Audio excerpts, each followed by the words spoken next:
미국 내 신종 코로나 바이러스 감염증이 급속히 확산하며 오늘 누적 감염자가 1,000만 명을 넘어섰습니다. 미 제약회사 화이자가 코로나19 백신의 예방률이 90% 이상이라는 중간 결과를 발표했습니다. 백신의 효과가 90% 이상이라는 중간 결과에 대해 앤서니 파우치 국립알레르기 전염병 연구소 소장이 놀랍다면서 기대감을 표출했습니다. 개발 중인 신종 코로나 바이러스 감염증 백신의 효험이 높은 것으로 나타났다는 소식에 그동안 부진했던 여행과 엔터테인먼트 기업의 주가가 치솟았습니다. 조 바이든 민주당 대선 후보의 승리로 정권이 교체되면서 이 친이민 정책으로 회귀하면서 이민자 커뮤니티에도 상당한 변화가 예상되고 있습니다. 내년 초 출범할 바이든 행정부의 외교 안보 분야 핵심 참모진에 관심이 모아지고 있습니다. 바이든 대통령 당선인이 정권 인수 작업에 본격 착수한 가운데 첫 인선으로 코로나19 대응 자문단을 구성해 발표했습니다. 트럼프 대통령이 차기 행정부가 출범하기 전까지 눈에 가시 갔던 인사들을 해임하는 등 목리를 부릴 수 있다는 우려가 나오고 있는 가운데 마크 에스퍼 국방장관을 전격 경질했습니다.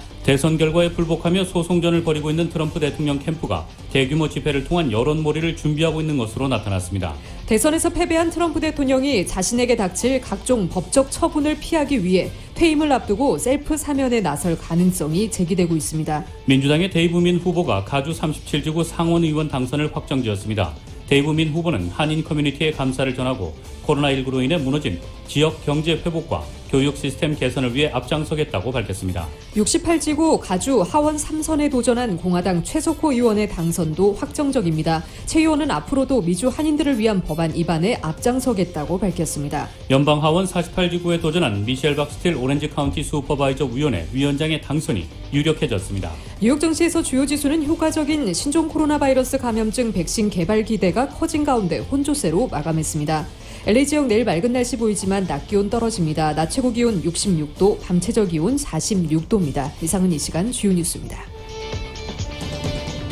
이 시간 주요 뉴스는 한국행 특가, 건강검진 패키지, 안심여행 상품 추천에 항공권과 에어팟 추첨 기회까지 드리는 아시아나항공 제공입니다. 애청자 여러분 안녕하십니까? 조희정입니다. 안녕하십니까? 이균우입니다. 2020년 11월 9일 월요일 라디오 서울 이브닝 뉴스 1부입니다.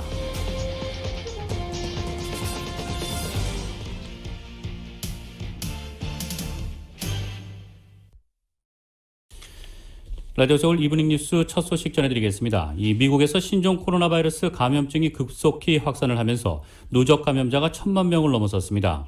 존스 홉킨스 대학은 미국의 누적 코로나19 확진자 수를 1,000만 8,278명, 누적 사망자 수를 23만 7,742명으로 각각 집계했습니다. 미국에서 첫 코로나19 양성 환자가 나온 뒤 294일 만에 누적 확진자가 1,000만 명을 넘어선 것입니다. 특히 900만 명을 돌파한 지 불과 열흘 만에 또다시 100만 명의 신규 환자가 발생하면서 최단 기간에 100만 명의 감염자가 늘어나는 기록도 세웠습니다. 1,000만 명은 미 전체 인구 3억 2,820만 명의 3%에 해당하는 것으로 미국인 100명 중 3명이 코로나19에 걸린 적이 있다는 얘기입니다. 또 미국의 코로나19 확진자, 사망자 수는 전 세계 누적 확진자, 사망자의 19.8%, 18.9%에 각각 해당합니다. 미국은 세계에서 코로나19 감염자와 그로 인한 사망자가 가장 많이 나온 국가입니다. 존스 홉킨스대 통계를 기준으로 미국에서는 1월 20일 첫 코로나19 환자가 발생한 뒤 100만 명을 넘길 때까지 98일이 걸렸습니다. 그러나 이후 43일 만에 200만 명을 넘었고 다시 28일 만인 7월 8일 100만 명이 추가됐습니다. 이 미국에서는 가을철인 10월로 접어들면서 코로나19의 재확산이 본격화되고 있습니다. 지난달 23일 하루 신규 환자가 8만 3,747명으로 치솟으며 역대 최대를 기록하더니 지난달 30일 9만 9,321명, 이달 4일 10만 2,831명, 5일에는 12만 1,888명, 7일에는 12만 8,412명 등으로 연일 신기록을 쓰고 있습니다. 미국 제약회사인 화이자가 코로나19 백신의 예방률이 90% 이상이라는 중간 결과를 발표했습니다. 도널드 트럼프 대통령과 조 바이든 대통령 당선인이 앞다퉈 환영의 메시지를 냈는데 바이든 당선인은 아직 코로나19와의 전투는 끝난 게 아니라고 강조했습니다. YTN의 보도입니다. 미국 제약회사 화이자는 독일 바이오엔테크와 함께 개발 중인 코로나19 백신의 예방률이 90% 이상이라는 중간 결과를 발표했습니다. Now we can credibly tell them, I think we can see light at the end of the tunnel. 화이자는 코로나19 백신 개발의 3상 임상 시험에서 참가자 94명을 분석한 결과 예방률이 90%를 넘는 것으로 나타났다고 밝혔습니다. 또 코로나19 예방 효과가 백신을 처음으로 투여한 때로부터 28일 뒤, 두 번째로 맞은 날로부터 7일 뒤에 나타났다고 설명했습니다. 다만 화이자는 임상시험 예정인 참가자가 약 4만 4천 명 남아있고 시험을 진행하면서 예방률 수치가 변할 수도 있다고 덧붙였습니다. 화이자는 현재 2개월의 안정성 데이터도 확보 중입니다. 여기서 백신이 안전하다고 판단될 경우 이달 말 미국 식품의약국에 긴급 사용 승인을 신청한다는 입장입니다. 트럼프 미국 대통령과 바이든 대통령 당선인은 앞다퉈 이 소식을 반겼습니다. 트럼프 대통령은 트위터에 백신이 곧 나올 예정, 90% 효과 보고 정말 대단한 뉴스라는 글을 올렸습니다. 바이든 당선인 역시 환영과 감사의 뜻을 담은 성명을 발표했습니다. 그러면서도 바이든 당선인은 광범위한 백신 접종이 이루어지려면 몇 달이나 남아있다면서 코로나19와의 싸움은 끝나지 않았다고 강조했습니다. YTN 김주길입니다. 제약회사 화이자가 개발 중인 신종 코로나 바이러스 감염증 백신의 효과가 90% 이상이라는 중간 결과에 대해 앤서니 파우치 국립알레르기 전염병 연구소 소장이 놀랍다면서 기대감을 드러냈습니다. 파우치 소장은 이번 발표에 대해 효과가 그렇게 높을 것으로 예상한 사람은 많지 않았다며 미래를 생각할 때 매우 좋은 소식이라며 환영했습니다. 또 코로나19에 관한 우리의 모든 활동에 큰 영향을 줄 것이라면서 오늘은 생명과학 연구와 관련 임상에 아주 좋은 날이라고 평가했습니다. 파우치 소장은 이번 발표는 메신저 리보 핵산 방식의 코로나19 백신의 효력을 입증한다고 진단했습니다. 화이자는 독일 바이온테크와 함께 이 방식의 백신을 개발 중입니다. 파우치 소장은 바이오 업체 모더나 역시 메신저 리보 확산 방식의 백신을 개발하고 있고 비슷한 결과가 나올 것으로 기대한다고 설명했습니다. 아울러 이번 발표에 따라 신종 코로나 바이러스의 스파이크 단백질이 백신의 표적이라는 점도 상당히 입증된다고 평가했습니다. 파우치 소장은 사실상 모든 백신 후보도 스파이크 단백질을 표적으로 삼고 있기 때문이라며 의미를 부여했습니다. 화이자는 이날 3상 임상시험 참가자 중 코로나19에 감염된 94명을 분석한 결과 자사 백신이 코로나19의 예방에 90% 이상 효과를 발휘한 것으로 나타났다고 밝혔습니다. 도널드 트럼프 행정부의 벤 카슨 주택도시개발부 장관이 신종 코로나 바이러스 감염증에 걸렸습니다. 주택도시개발부의 콜터 베이커 부비서실장은 카슨 장관이 코로나19 양성 판정을 받았다고 오늘 밝혔습니다. 올해 69세인 카슨 장관은 대통령 선거일인 지난 3일 백악관에서 열린 밤파티에 참석한 트럼프 행정부 몇몇 고위관리 가운데 한 명입니다. 인파로 붐빈 당시 파티 참석자 중에서 마스크를 쓴 사람은 거의 보이지 않았다고 블룸버그 통신은 전했습니다. AP통신에 따르면 카슨 장관은 트럼프 행정부에서 코로나19 양성 반응을 보인 것으로 알려진 첫 번째 강요입니다. 흑인인 그는 대선 전 흑인층을 향한 트럼프 대통령의 여러 행사에 참여했습니다. 트럼프 행정부 이전에는 잔스 호킨스 아동센터 소아신경외과에서 30년 가까이 재직했습니다. 앞서 트럼프 대통령의 최측근인 마크 메도스 백악관 비서실장도 코로나19에 감염됐다고 언론들이 지난 6일 보도한 바 있습니다. 내년 초 출범할 바이든 행정부의 외교 안보 분야 핵심 참모진에 관심이 모아지고 있습니다. 바이든 당선인이 오바마 행정부 당시 긴밀하게 호흡을 맞췄던 전직 강요들이 대거 중용될 것으로 보여 대북 정책에 적잖은 변화를 예고하고 있습니다. YTN의 보도입니다. 이름은 이달 말 윤곽을 드러낼 바이든 행정부의 외교 안보 참모진에 오바마 행정부 출신이 대거 합류할 것이라는 전망이 높습니다. 바이든 당선인이 부통령 재직 시 외교 안보 정책 과정에서 호흡을 맞추며 전문성을 검증한 인물들을 중용할 것이라는 분석입니다. 부통령으로 재직하던 8년 동안에 같이 주요 정책 결정을 했던 참모들과 정부 관리들 그리고 학술계 인사들을 대거 포함할 것으로 예상이 되고 대북 정책 등 외교 정책을 총괄할 국무장관에는 토니 블링컨 전 국무부 부장관이 거론됩니다. 바이든 선거 캠프에서 외교 분야 선임 자문역을 맡았고 오바마 행정부 당시 북한과 이란 등 민감한 외교적 현안을 다룬 경험이 풍부합니다. Additional provocation of North Korea will be a game changer. And made clear that if it took further provocative actions in the future, there would be significant measures. And it would be my expectation that if North Korea proceeds, that's exactly what will happen. 오바마 행정부에서 백악관 국가안보 보좌관을 지낸 수전 라이스도 국무장관과 비서실장 후보로 꾸준히 이름이 올려집니다. 바이든 당선인의 실세 측근으로 평가받는 크리스 쿤스 델레어 상원의원도 빼놓을 수 없습니다. 쿤스 의원은 상원 외교위의 아시아 태평양 소위 소속으로 한반도 문제에도 정통한 편입니다. Because China really is the single largest supporter of the North Korean regime, and without Chinese support, we're not going to be successful in any diplomatic effort to rein them in. 차기 국방부 장관에는 미셸 플로너이 전 국방부 정책 담당 차관이 유력합니다. 여성 첫 부통령 탄생에 이어 라이스 전 보좌관과 플로너이 전 차관이 발탁되면 미국 사상 처음으로 양대 외교안보 부처를 여성이 이끌게 됩니다.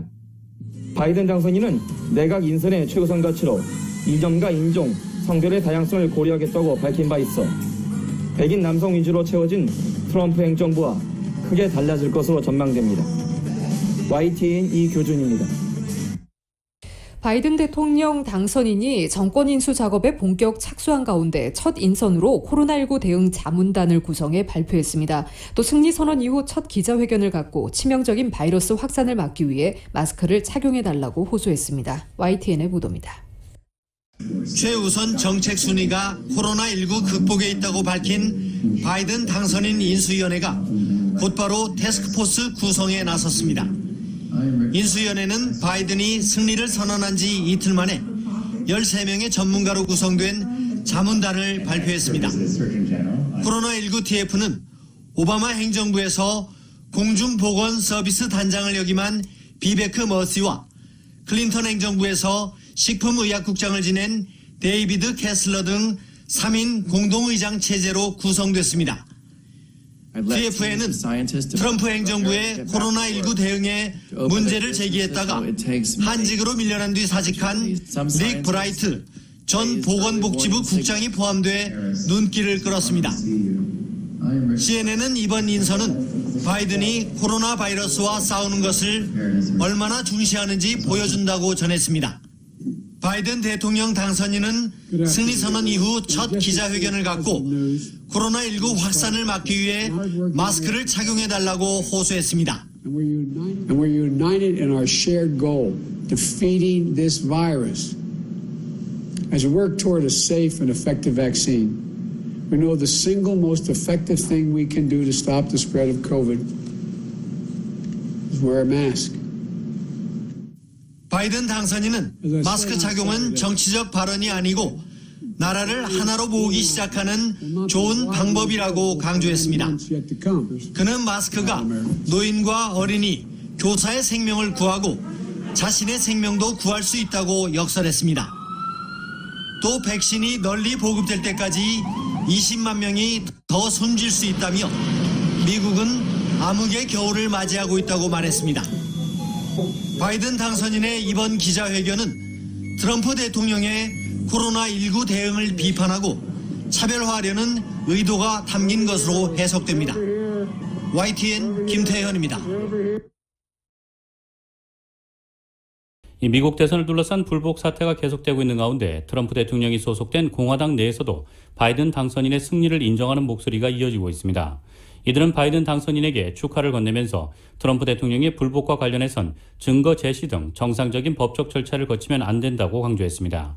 이 정치 전문 매체 더 힐은 공화당의 수전 콜린스 상원 의원이 바이든 당선인의 승리를 인정하면서 축하를 전했다고 보도했습니다.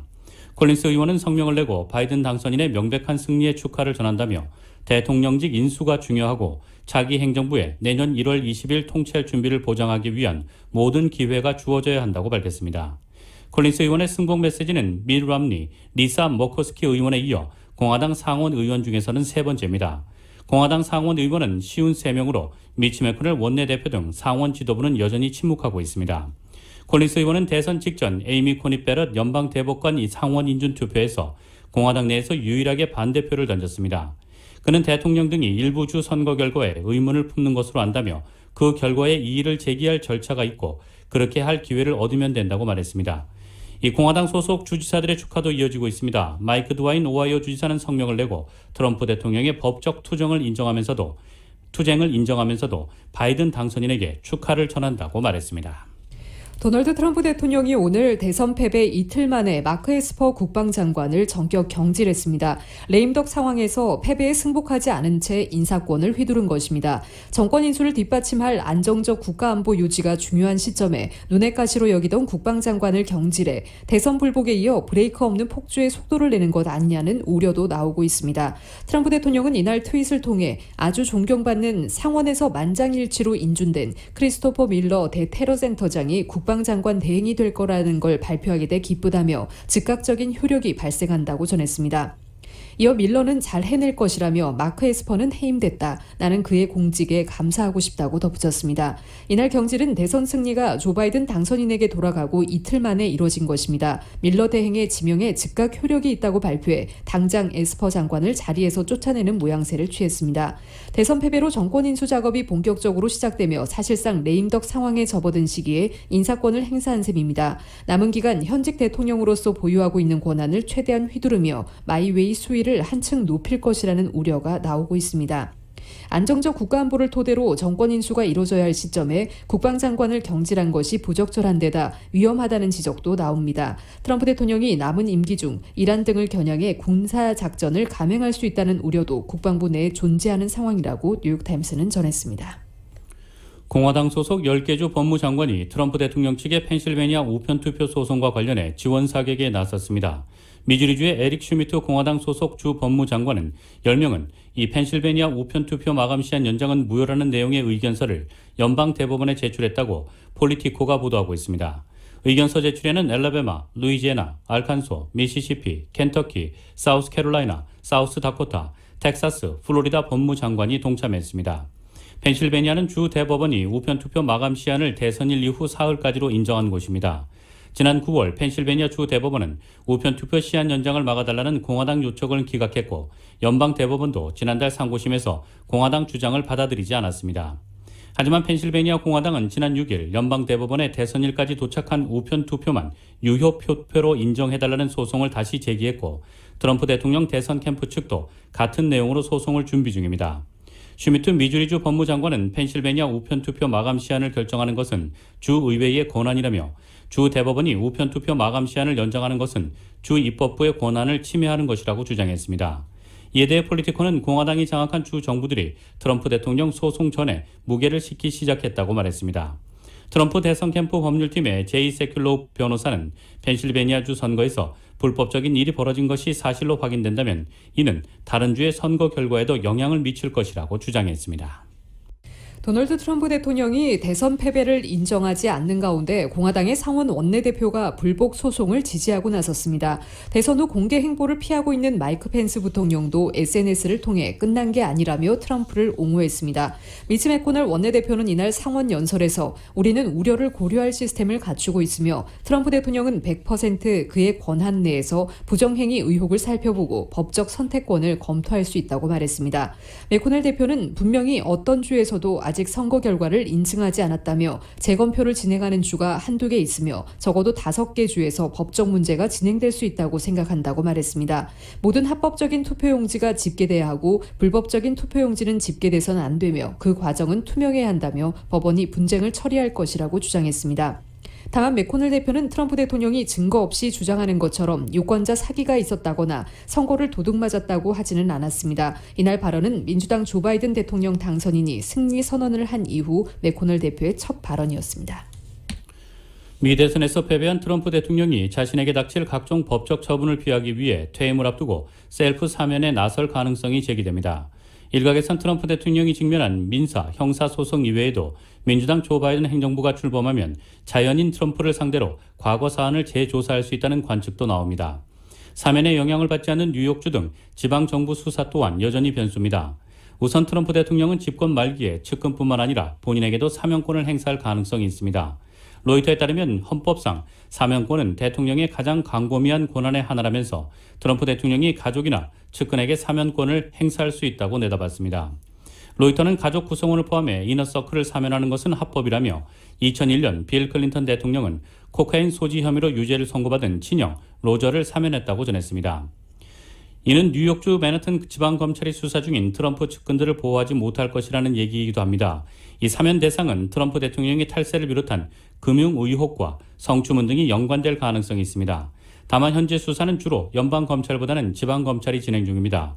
연방검찰은 트럼프 측근인 루디 줄리아니 전 뉴욕시장의 우크라이나 로비 의혹과 측근들의 선거자금법 위반 혐의를 수사 중입니다. 뉴욕주 검찰은 트럼프 대통령의 성추문 의혹을 수사했으며 탈세, 보험 사기, 은행 거래 등도 수사할 수 있다고 밝힌 바 있습니다. 트럼프 대통령이 자신을 사면할 수 있을지를 놓고선 논란이 제기되고 있습니다. 한편 트럼프 대통령이 셀프 사면을 하더라도 난관이 해결된다고 보기는 어렵습니다. 블룸버그에 따르면 바이든의 법무부는 트럼프 기소 여부를 결정해야 한다며 민주당 일각에서 트럼프 대통령을 조사 및 기소하라는 압박을 받을 것으로 전망했습니다. 트럼프 대통령은 퇴임하면 연방범죄 기소, 면책 특권을 상실합니다. 11월 3일 대선 결과에 맞서 불복 행보를 이어가고 있는 도널드 트럼프 대통령이 2024년 대선 재출마를 검토하고 있다는 보도가 오늘 나왔습니다. 소송전 등 공개적으로 불복 행보를 이어가고 있지만 현실적으로 뒤집기가 녹록치 않다는 전망이 지배적인 가운데 4년 뒤를 기약하겠다는 시나리오입니다. 이는 출구 찾기 차원에서 적정 시점에 현실을 인정하고 차기를 준비하는 방안도 염두에 두겠다는 뜻으로 읽혀질 수 있어 패배 인정 및 승복 수순으로 이어질지 주목됩니다. 트럼프 대통령은 이미 참모들에게 2024년 대통령 선거에 다시 출마하는 문제에 대해 생각하고 있다고 말했습니다. 사석에서 2024 출마를 논의하고 있다는 제목의 기사에서 악시오스가 관련 대화에 정통한 2명의 소식통을 인용해 이 내용을 보도한 바 있습니다.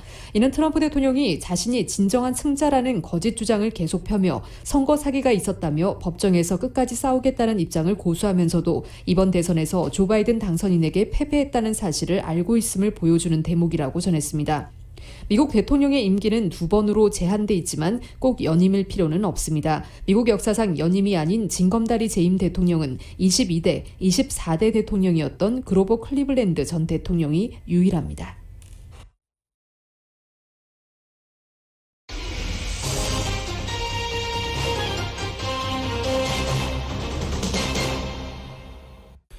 민주당의 데이브 민 후보가 가주 37지구 상원 의원을 당선을 확정지었습니다. 데이브 민 후보는 이번 선거에서 힘을 실어준 한인 커뮤니티에 감사를 전하고 코로나19로 인해 무너진 경제 회복과 교육 시스템 개선을 위해 앞장서겠다고 밝혔습니다. 정현호 기자입니다. 민주당의 데이브 민 후보가 가주 37지구 상원의원직에 당선됐습니다. 민 후보는 지난 7일 이번 선거에서의 승리를 선언했습니다. 개표 초반부터 공화당의 현직 존 뮬러치 의원을 줄곧 리드해오던 민 후보는 지난 7일 기준 개표 상황에서 상대를 13,000표 차로 리드하는 것으로 집계됐습니다. 현재 미개표된 표는 15,000여 표 정도로 데이브 민 후보의 우세가 뒤집혀질 가능성은 없어 민 당선인은 가주 상원 37지구 상원의원 선거에서 승리를 확정짓게 됐습니다.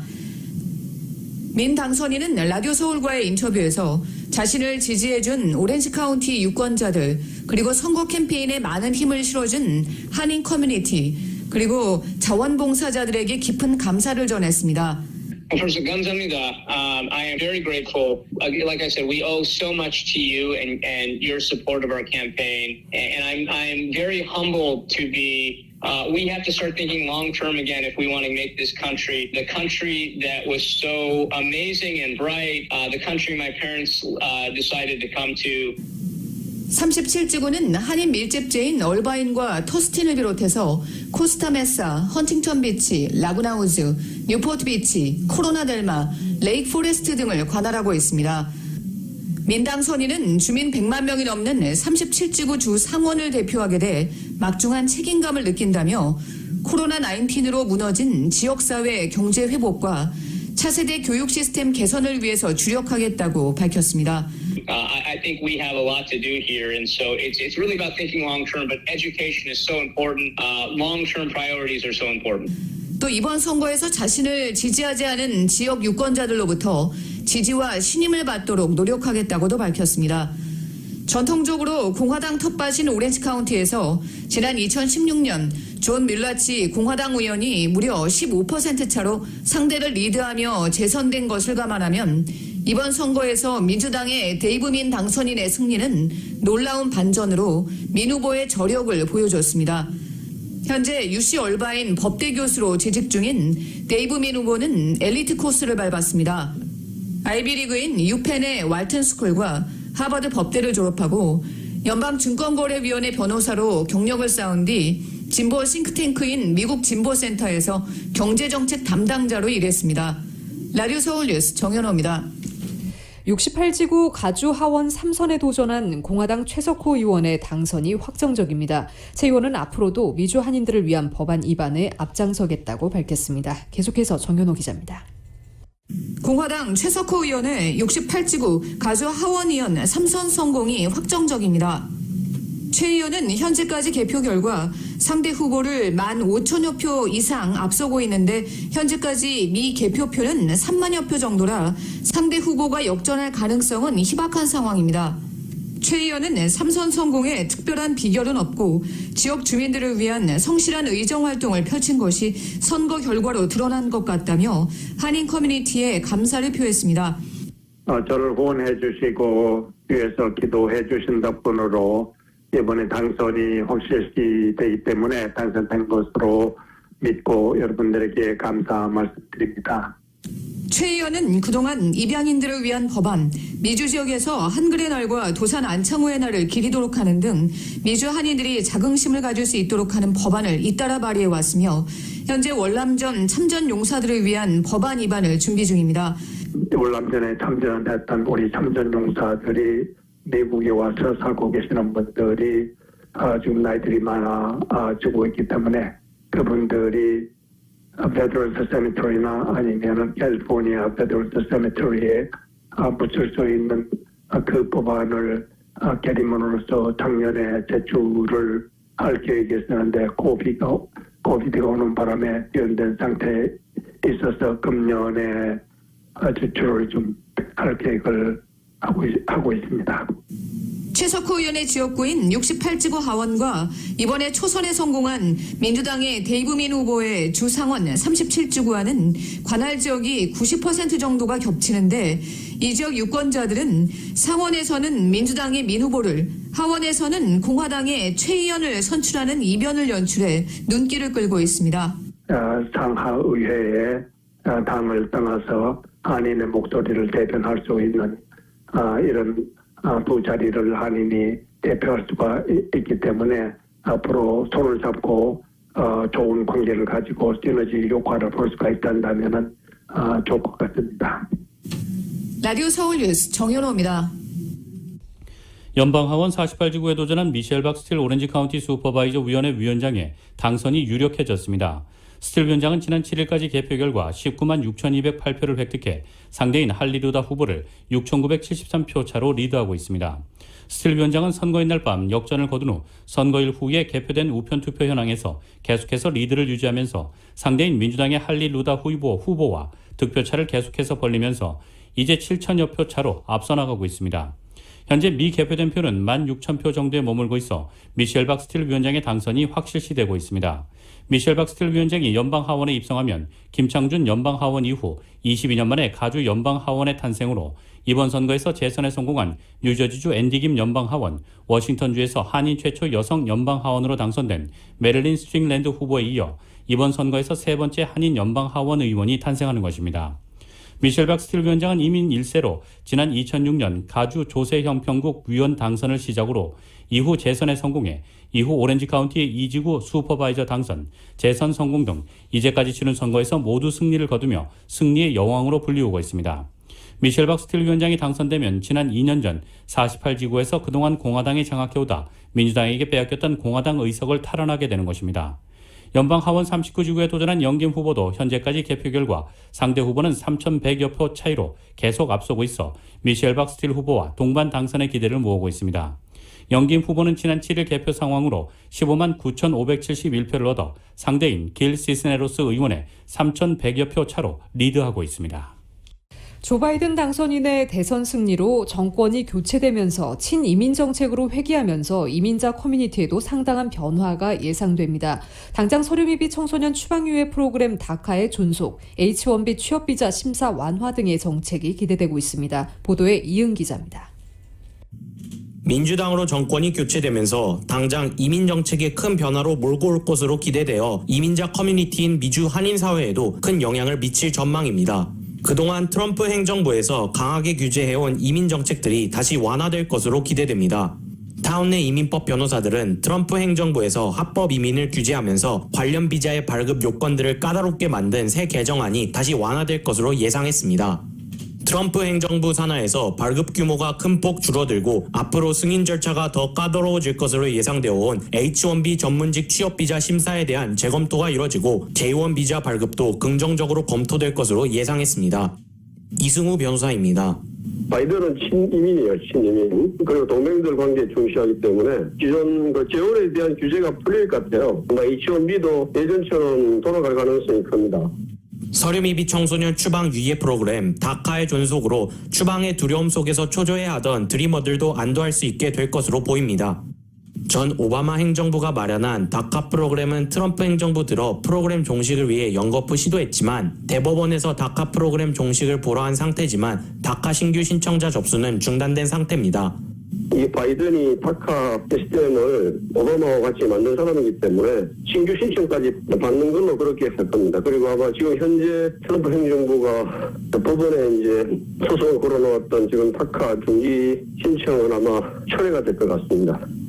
H-1B 심사가 완화되면 한인 유학생들의 미주 현지 기업 취업도 수월해지고 J-1 비자 발급이 다시 허용되면 미주 한인 업체들이 한국에서 인턴을 채용하는 데에도 물꼬가 터지게 되면서 미주 한인 업체들의 구인난도 해소될 것으로 기대됩니다. 라디오 서울 뉴스 이은입니다. LA 한인회가 오는 11일 3차 무료 독감 예방접종 서비스를 실시합니다. 한인회관 대회의실에서 오는 11일 오전 9시부터 오후 1시까지 4시간 동안 독감 예방접종을 실시하며 사전 예약은 따로 필요하지 않습니다. 아직 예방접종을 받지 않은 LA 한인 주민들의 참여를 바랍니다. 에리카 세티 시장이 가주 보건당국과 함께 오늘부터 팬데믹 기간 동안 의료보험이 없는 주민들을 대상으로 커버드 캘리포니아 의료보험 공개 신청을 받습니다. 공개 신청 기간은 지난 1일 시작해 내년 1월 31일까지 예정돼 있지만 신청자들은 의료보험 발효를 위해 내년 1월 1일까지 무조건 신청해야 합니다. 커버드 캘리포니아는 대표적인 가주의 저가 의료보험으로 가주 의료서비스 당국과 협력해 신청자들이 저비용 혹은 무비용으로 의료보험 서비스인 프리미엄 어시스턴스에 적격한지 판단한다고 밝혔습니다. 커버드 캘리포니아에 따르면 오늘로 105천만 명이 의료보험에 등록했으며 이 중 90%의 고객들이 금전 지원을 받게 될 것이라고 밝혔습니다. 의료보험에 가입 혹은 커버드 캘리포니아 관련 정보는 커버드 캘리포니아 웹사이트 coveredca.com에 방문해 찾을 수 있습니다. 미주 한인사회 쇼핑 트렌드에 새로운 변화가 시작됩니다. 미주 한인들을 위한 아마존 스타일의 홈쇼핑이 탄생했습니다. 최신 트렌드에 맞는 발빠른 상품 업데이트로 언제든 최신 상품의 쇼핑이 가능하고 까다롭고 엄격한 제품 선정을 통해 최상의 품질을 보장합니다. 인터넷이 어렵다고요? 친절하고 전문적인 고객 서비스에서 상담부터 결제까지 도와드립니다. 로그인 필요 없이 복잡한 주문 프로세스를 모두 없앴습니다. 이제 한국 제품 미국 내 쇼핑은 한국 홈쇼핑이 최고입니다.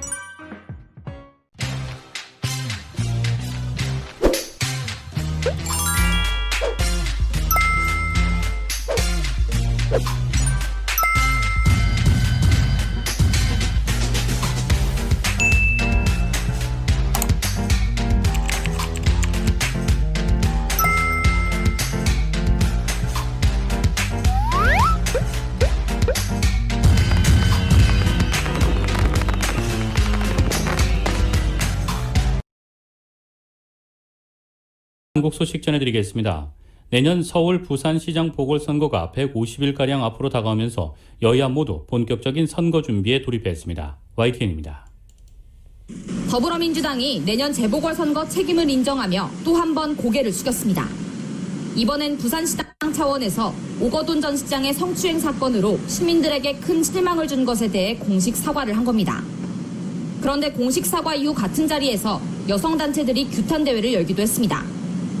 이처럼 당원까지 고쳐 후보 공천을 공식화했는데도 비판이 잦아들지 않자 민주당은 선거기획단 발족식에서도 낮은 자세를 전면에 내세웠습니다.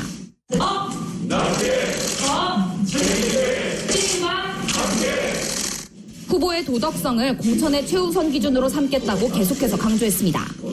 당연히 가장 도덕적이고 유능한 후보를 내세우도록 해주시기 바랍니다. 국민의힘은 후보 경쟁이 벌써 시작된 분위기입니다. 이종혁 전 자유한국당 최고위원에 이어 박민식 전 의원이 부산시장 선거에 출사표를 던졌습니다. 가덕도 신공항 반드시 매듭 짓겠습니다. 대통령과 당판 짓겠습니다. 국민의힘으로서는 어느 때보다 선거 분위기가 나쁘지 않은 만큼 경선 규칙을 만드는 게 관건입니다. 경선의 핵심 키워드는 시민 후보입니다. 이를 위해 당내 경선 과정에서 시민 참여 비율을 80% 이상 늘리는 방안이 유력합니다. 여기에 외부 인사가 참여하는 시민 검증단을 꾸려 제2의 박원순, 오거돈을 차단하겠다며 여당의 견제구를 날리고 있습니다.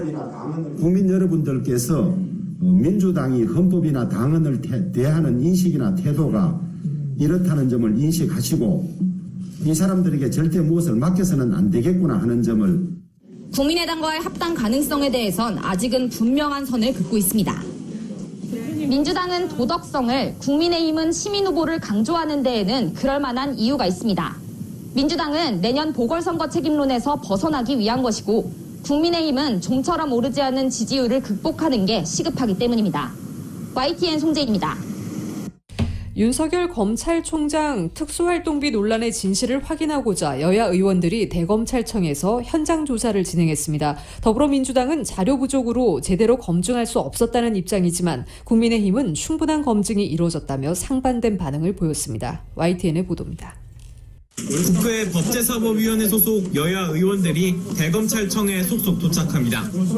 지난 5일 국회에서 윤석열 검찰총장이 특수활동비를 징빙 없이 썼다는 주장이 나온 뒤 법무부와 대검찰청의 특수활동비 집행 내역을 확인하고자 현장 검증에 나선 겁니다. 그건 공개된 대로 특활비, 법무부, 대검 다 특활비 검증하는 겁니다. 일단 특활비 배정 방식과 그거에 정상적으로 제대로 쓰였는지. 민주당 의원들은 윤 총장의 특수활동비 사용에, 국민의힘 의원들은 법무부의 사용 내역에 집중했습니다. 3시간가량의 검증이 끝난 뒤 여야가 내놓은 결과는 정반대였습니다. 먼저 더불어민주당은 법무부와 대검찰청이 가져온 자료들로는 제대로 된 검증이 어려웠다고 설명했습니다. 또 실제 중앙지검의 특수활동비가 눈에 띄게 줄었다며 충분히 문제 제기가 가능했다고 지적했습니다. 지금도 여전히 서울중앙지검에 가장 많은 사건들이 있다는 것은 다 아실 것이라고 생각을 하고요. 그럼에도 불구하고 전년 대비 절반으로 줄었다. 국민의힘은 대검찰청이 특수활동비 내역을 충분히 공개했다는 입장입니다. 또 추미애 법무부 장관의 지적과 달리 중앙지검의 특수활동비는 잘 배정됐다며 오히려 법무부의 문제점이 발견됐다고 엇갈린 입장을 내놨습니다. 각 국이나 교정본부 이런 데 기본경비로 특수활동비를 쓰는 거예요. 근데 기본경비는 이 특수활동비로 쓸 수 있는 본질적인 성격이 아니거든요. 결국 여야 간사는 취재진 앞에서 신경전을 벌이기도 했습니다. 국민의힘 쪽에서 정치 공세를 하시니까 그렇죠. 문서 검증만 하시면 되는데 정치 공세를 하시니까 그렇게 된 겁니다.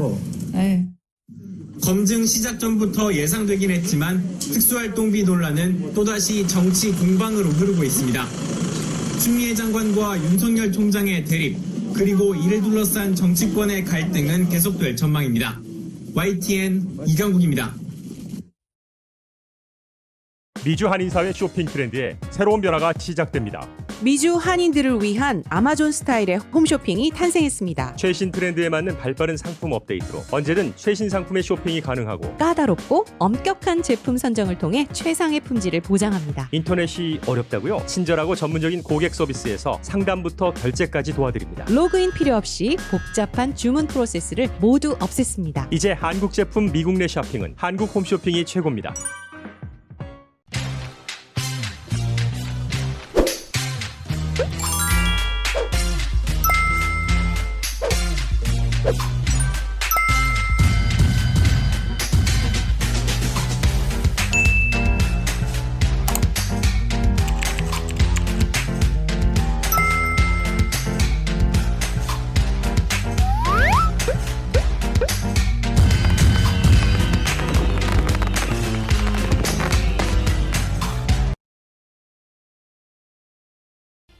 뉴욕 증시에서 주요 지수는 효과적인 신종 코로나 바이러스 감염증 백신 개발 기대가 커진 가운데 혼조세로 마감했습니다. 전반적으로 증시가 큰 폭 올랐지만 기술주 중심의 나스닥 지수는 백신 호재에 오히려 하락했습니다. 뉴욕 증권거래소에서 다우 지수는 전장보다 834.57포인트, 2.95% 급등한 29,157.97에 거래를 마쳤습니다. S&P 500 지수는 전장보다 41.06포인트, 1.17% 오른 3,550.50에 거래를 마쳤지만 나스닥 지수는 181.45포인트, 1.53% 하락한 11,713.78에 장을 마감했습니다. 다우지수는 장중 한때 전장 대비 1,600포인트 이상 폭등한 29,933.83까지 고점을 높이며 장중 가격 기준 신기록을 썼습니다. S&P 500 지수와 나스닥도 장중 기준 신고점을 기록했습니다. 시장은 코로나19 백신 관련 소식과 미국 대선 결과의 영향 등을 주시했습니다. 코로나19 백신 개발 희소식이 주식을 비롯한 위험자산 전반을 폭발적으로 밀어올렸습니다. 미국 대선의 불확실성이 해소된 점도 투자 심리를 지지하는 요인입니다. 뉴욕 증시 전문가들은 코로나19 백신 기대로 투자 심리가 개선되는 가운데 그동안 부진했던 분야가 강세일 것으로 내다봤습니다.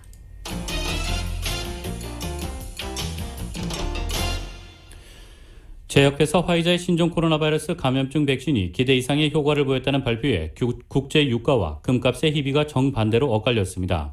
뉴욕 상업거래소에서 12월 인도분 서부 텍사스산 원유는 전 거래일보다 배럴당 8.5% 폭등한 40.29달러의 장을 마감했습니다. 국제 금값은 유가와 반대로 폭락했습니다. 뉴욕 상품거래소에서 12월 인도분 금은 온스당 5% 떨어진 1,854.40달러의 거래를 마쳤습니다. 코로나19 백신 효과에 대한 기대감으로 투자자들이 금과 같은 안전자산을 버리고 위험자산으로 확 쏠린 결과로 풀이되고 있습니다.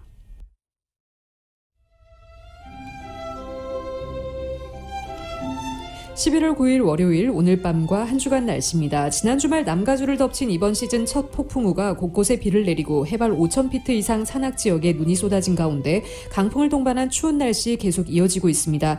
남가주 곳곳에 밤 최저 기온이 40도대까지 내려가는 이번 추위는 이번 주 내내 이어지겠습니다. 남가주에 갑작스런 추위가 찾아오면서 어젯밤 엔텔로밸리를 비롯한 팜데일과 랭캐스터 지역에는 한파주의보가 내려진 상태이며 고도 5,000피트 이상에서는 1, 2인치가량의 눈도 오겠습니다. 화요일인 내일 낮 기온 오늘보다 4도가량 오르겠지만 평년 기온에는 크게 밑돌겠습니다. 목요일에는 일부 지역 약간의 비 소식도 예보된 상태입니다. LA 한인타운의 내일 낮 최고 기온 67도, 밤 최저 기온 45도입니다. 오렌지 카운티 지역 70도, 46도, 벨리와 인랜드 엠파이어 지역 61도, 32도, 해안 지역의 내일 낮 최고 63도, 밤 최저 46도입니다. LA 지역 오늘 밤 최저 기온 44도입니다. 지금까지 진행의 이균우, 조희정이었습니다. 편안한 저녁 보내시기 바랍니다. 고맙습니다.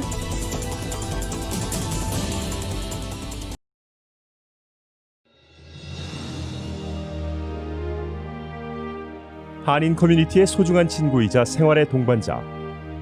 라디오 소울이 개국 28주년을 맞았습니다.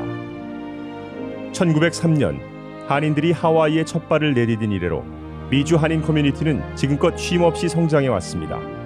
부딪히고 좌절하고 힘겨울 때 우리에게 가장 큰 힘이 되어준 것은 서로를 향한 격려와 응원이었습니다.